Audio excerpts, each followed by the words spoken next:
বলাগড়ের জিরাট আহমেদপুর গ্রামীণ হাসপাতালের নাম বদলে হলো শ্যামাপ্রসাদ মুখোপাধ্যায় গ্রামীণ হাসপাতাল। দীর্ঘদিন স্থানীয়দের দাবি মেনে হুগলি জিরাট এলাকায় আহমেদপুর গ্রামীণ হাসপাতালের নাম পরিবর্তন করা হয়। এখন থেকে হাসপাতালটি শ্যামাপ্রসাদ মুখোপাধ্যায় গ্রামীণ হাসপাতাল নামে পরিচিত হবে। শুক্রবার নূতন নামাঙ্কিত গেরুয়া রঙের বোর্ড বসানো হলো হাসপাতাল চত্বরে। বোর্ডে বড় বড় অক্ষরে লেখা হয়েছে ডক্টর শ্যামাপ্রসাদ মুখোপাধ্যায়ের নাম।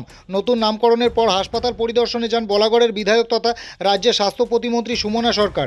পরিদর্শন শেষে সাংবাদিকদের তিনি বলেন, নির্বাচনের আগে থেকেই এলাকার মানুষের চাহিদা ছিল জিরাট আহমেদপুর হাসপাতালের নাম বদলে শ্যামাপ্রসাদ মুখার্জির নাম করা হোক। আমি চেষ্টা করেছি, মানুষ যেটা চায় সেটাই হোক।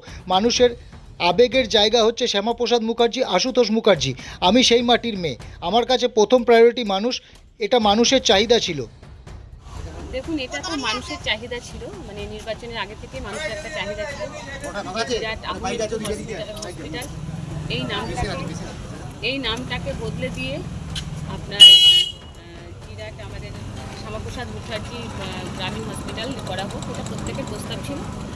আমি চেষ্টা করেছি মানুষ যেটা চায় সেটাই করার। আর বিশেষ করে বলাগড় বিধানসভার মানুষের আবেগ হচ্ছে শ্যামাপ্রসাদ মুখার্জি, আশুতোষ মুখার্জি। সেই মাটির মেয়ে আমি এখানকার। মানুষ আমাকে নির্বাচিত করেছে। ন্যাচারালি আমার কাছে ফার্স্ট প্রায়োরিটি হচ্ছে মানুষ।